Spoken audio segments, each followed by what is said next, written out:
Hi guys, it's Velo here. Welcome to another speed build video, and today we are building an empty Victorian cottage. And this video is only includes the building part because it took me a very long time. Even though it's not a big build, but it's quite detailed, and I really wanted to get it right. And yeah, I was struggling with this build, but I got a lot of positive feedback when I posted it on Twitter, so I decided to finish it. And actually I posted also that if you guys want to furnish it, I would love to see, or if you want to edit it in any way, it is on the gallery under my username veloniada, or the name of the build is Empty Victorian Cottage, I'm pretty sure. But anyway, today we are doing only the exterior and the floor plan, all the building parts. And yeah, I just was feeling like doing this very flashy but small cottage. And first I wanted to make it like all white, but it didn't end up looking too good. So there are a lot of things that I change up and try different things with. For example, the roofing. Again, I think I made it a little bit too difficult for myself. I could have gone for something a lot simpler, but I tried a lot of different roof types and like layouts, and at some point I exit the game and I come back later and I change the whole house around quite a little bit. But for now, this is like the starting point that I had, and for now it's still fine. It looks like I wanted it to look like, but when we soon go to the inside, the interior wasn't really working. I was having a lot of issues with all these roofs clipping to the inside. Yeah, you know how that is. Even though it's supposed to not be like that, but all these roofs kept coming inside when I tried to place any like railings. What are those for the staircase, or some half walls to make it look a little bit more interesting and detailed and real. But yeah, so the upstairs area ends up being quite a weird shape, but it's surprisingly big. Like, I extend the house a little bit later, and it actually, you could fit a lot of Sims in there in terms of sleeping. Like, of course, then the living space and the kitchen are small, but like in terms of beds, there's practically 3 bedrooms. So if you really want to, you could fit a whole family in here. And I guess if you want to do that, you could put a lot of things to do outside on the yard. There's quite a spacious yard that I left completely empty, and I would like you to come up with something if you want to furnish it and landscape it.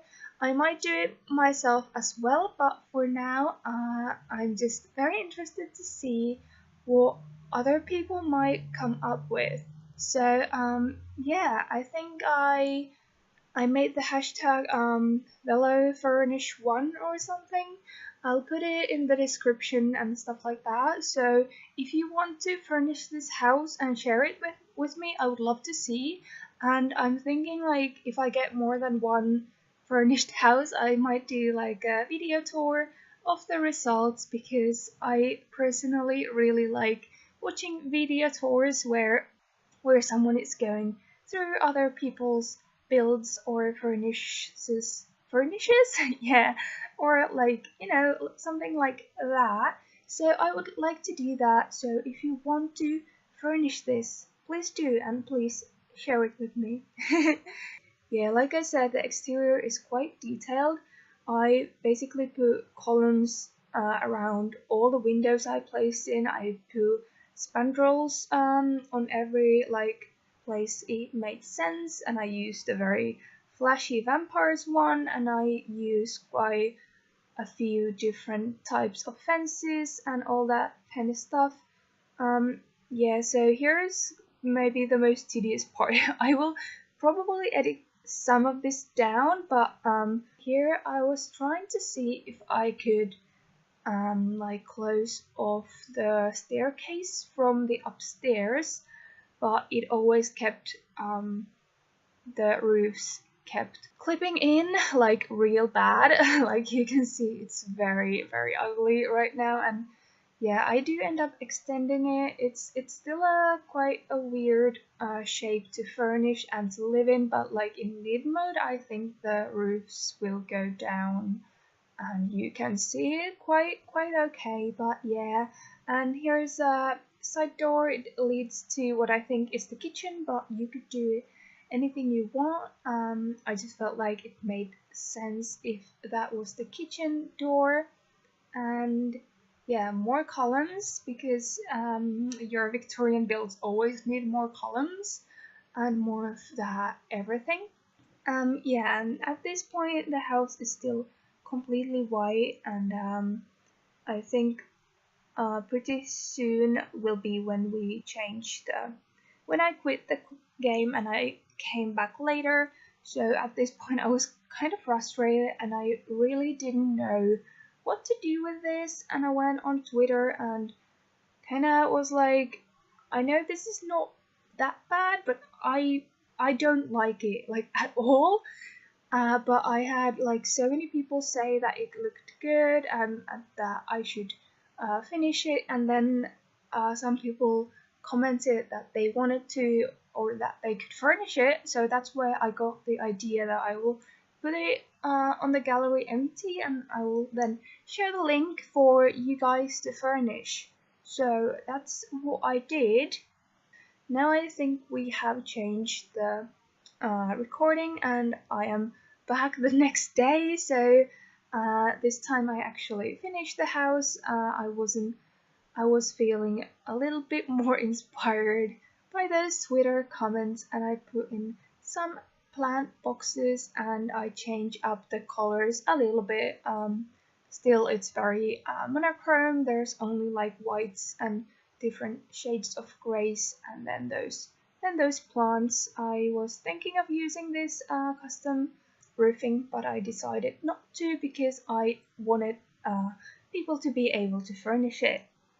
And I actually forgot to undo this, but I made some of the windows green, like have those green bits, and some of them don't.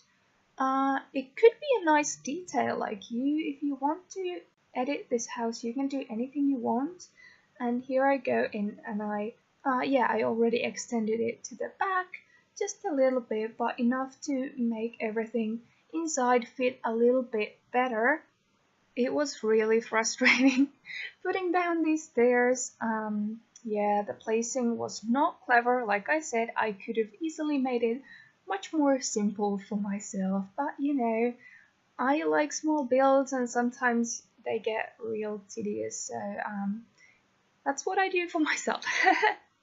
But yeah, at this point, like the roof looked fine from outside, but I was still not happy with the inside at all. And I was trying to like find some more details, but soon we go back inside, and in order to make the inside shaped as I wanted, I also had to do quite many changes to the outside. Yeah, I just had to compromise the look from the outside to make the floor plan even like remotely workable or like good, because I wanted the upstairs to be bigger. I wanted there to be access to these little rooms, like kind of in the roof that you can see here. But yeah, it was just not working. Yeah, so yeah, here I go in and I extend the upstairs, and with that we are doing the roof again. Again, so we have to do the roof over a bit, but I just end up going for this kind of a flat room in a bigger portion on the top. So yeah. Oh, by the way, guys, I yesterday evening hit 50 subscribers, and that is so cool. Thank you so much. It's not that much, but it means a lot to me. Like, I just started and I just really wanted to do like videos because I thought that it would be fun, and it is, and I really like it, and I'm really glad that other people enjoy my content as well. And yeah, I'm just real happy that you like it, like my videos, and also that like what's good about having like a smaller channel, I feel like, is that your views will be like in a balance, you know, to your subscribers. I don't know how to really explain that, but if I have 50 subscribers and my videos get, I think they get average of 20 views, I think that's quite a good percentage, and I'm happy with that. I don't know if that makes any sense, but yeah, here is the final roofing situation. We just moved the side entrance a tiny bit, and with some final touches, I think the main layout and the look of the house is done. I put in this additional like railing thing made from the foundation, and yeah. So guys, if you want to furnish this or landscape it or both, or like completely edit it, this house, to anything you would like it to be, please do so. You can find this shell on the gallery under my username veloniada. I will also link it down below. It is completely CC free, and like I said, you can delete anything, you can change anything. I would just love to see. So this is not really a challenge, or definitely not a competition. It's more just like take this shell and do anything that you want to, be creative with it. So yeah, you can do anything you want, and please share your results with me. You can either link it to me in here or in Twitter, or share it to the gallery with the hashtag velofurnish1. I will put it on the screen here. So anyway, you guys, thank you so much for watching. I hope you enjoyed this video, and I hope you continue to enjoy my content. If you have any suggestions or tips or any feedback really, as long as you say it nicely, feel free to comment it down below. And if you like this video, please give it a thumbs up and consider furnishing this house, and I will probably tour your creations if I just get enough of those. Oh, here I really wanted to put in like this plate. Many older houses like have this plate that says when the building was built. At least here, like it would say like 1872 and then maybe the builder's name. I just really wanted that little detail there above the front door. But yeah, anyway guys, thank you so much for watching. I will see you all very soon in my next video, and thank you for 50 subscribers. Bye bye.